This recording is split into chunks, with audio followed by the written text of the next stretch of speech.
का एक सबसे उपजाऊ जगह कहा जाता है। वहाँ के लोग ना किसान होते हैं। तो अंग्रेजों का नजर में ना अवध को लेकर एक अलग कॉन्स्पिरेसी थी कि अगर मेरे पास अवध आ गया तो हम क्या करेंगे, पूरे सेंटर उत्तर प्रदेश को अगर हमने कवर कर लिया, क्योंकि पहले उन्होंने पंजाब कवर कर रखा था, कलकत्ता कवर कर रखा था, मराठा पूरे उनके कैप्चर में था, कर्नाटक दोआब सारे कैप्चर में थे, दिल्ली पे ऑटोमेटिकली उनका राज होने ही वाला था और वो एक तरह से उन्होंने मुगलों को कमजोर कर दिया था। 1801 के आसपास अंग्रेजों के मन में एक ख्याल आया कि क्यों ना अब अवध को कब्जे में लिया जाए, क्योंकि जब अवध को कब्जे में ले लेंगे ना तो क्या होगा कि पूरा उत्तर प्रदेश भी हमारे कब्जे में आ जाएगा।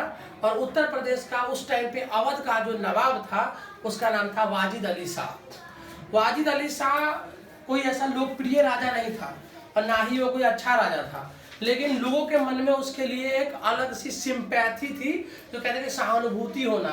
मतलब वो लोकप्रिय था, शादी विवाह करने में बहुत शादी विवाह उसने कर रखा था और एक तरह से विलासिता में डूबा हुआ राजा था।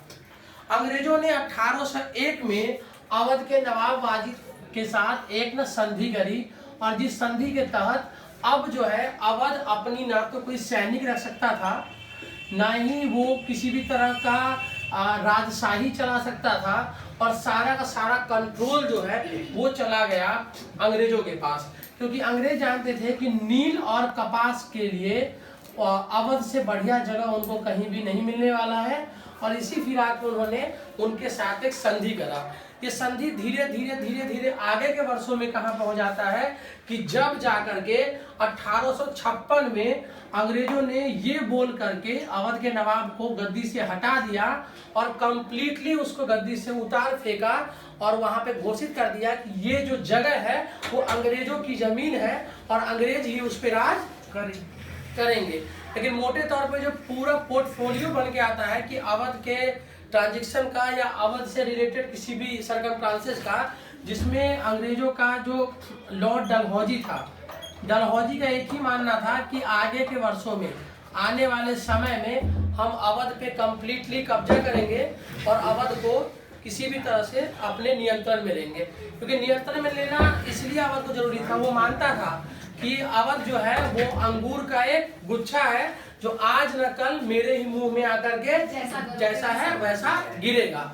और इसी कॉन्स्पिरेसी से अवध के नवाब को डलहौजी हटाता है और हटा करके वहां पर अंग्रेजों का हुकूमत स्थापित कर देता है। लेकिन आगे के समय में ऐसा हुआ कि अब अवध के लोगों के नजर में ये एक बात जाने लगा कि जो नवाब था, देखो नवाब भले वो अय्याश था, वो अपने मन का करता था, लेकिन वो जनता में के लिए उतना अच्छा नहीं था। लेकिन कभी कभी कुछ लोगों की एक्टिविटीज ना हमें अच्छी लग जाती है, तो कितना भी खराब हो लेकिन आम जनता के लिए अच्छा तो कर रहा है, ठीक है चलेगा, कोई दिक्कत नहीं है। जैसे कि अब राहुल गांधी सर हमारे, अब इन्हीं को देख लो, बेचारे जो बोलते हैं लोग उसको ऑपोजिशन वाले उल्टा पुल्टा कुछ बोल के उनको बता देते हैं, लेकिन राहुल गांधी सर वो लोग ना नफरत नहीं करते हैं। कारण है कि लोग उनको हल्के में लेता है, कोई भारी उनको लेता ही नहीं बेचारे को। अब भारी को क्या, उनको लोग पप्पू बोलता है, उनको क्या भारी लेगा कोई।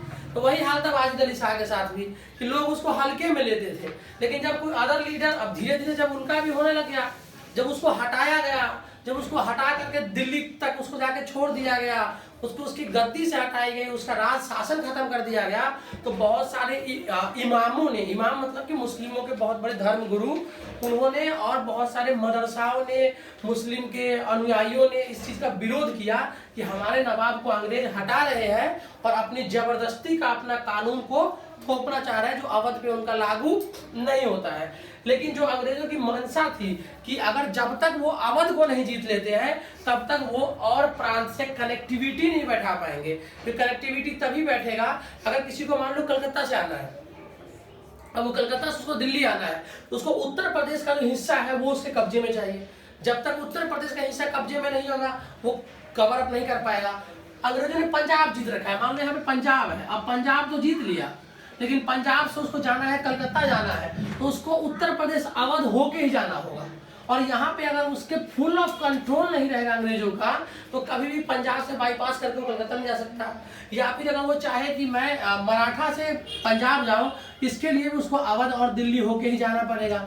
ऐसी सिचुएशन में अंग्रेजों के लिए था कि बाय हुक एंड क्रुक किसी भी तरह से अवध को अपने कब्जे में लिया जाए। लेकिन वो वहां का जो शासक था वाजिद अली शाह, वो अलोकप्रिय होने के बावजूद भी जब उसकी विदाई हो रही थी तो लोग उसके पीछे पीछे उसको छोड़ने तक गए।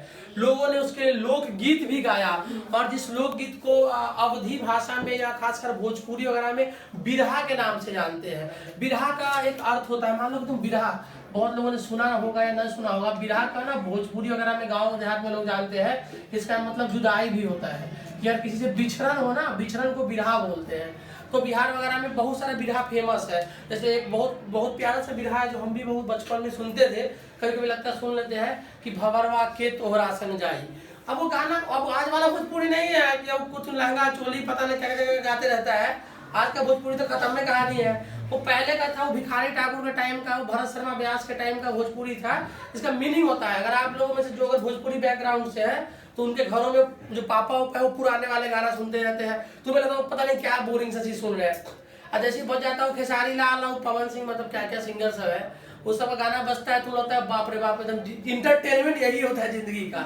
तो लोगों ने उसको छोड़ने जब गए ना तो लोगों के अंदर उसकी एक सहानुभूति आने लग गई। भले वो नालायक था, किसी काम का नहीं था, लेकिन वो जनता पे अत्याचार नहीं करता था। अगर तुम्हारे आसपास कुछ ऐसे तरह लोग हैं ना, जैसे मान लो फुल मौज में है, जिंदगी के पूरे मजे ले रहे हैं, लेकिन तुमको तकलीफ नहीं दे रहे हैं ना, तो तुमको उनसे एक लगाव रहेगा कि चलो यार, मतलब हमको कोई फायदा नहीं दे रहा है तो कोई नुकसान भी तो नहीं कर रहा है, अगर है तो इंटरटेनमेंट दिए जा रहा है। इसीलिए अंग्रेजों ने अवध को एक तरफ से कहा था कि अंगूर का गुच्छा है। ठीक है, इससे आगे अब देखेंगे।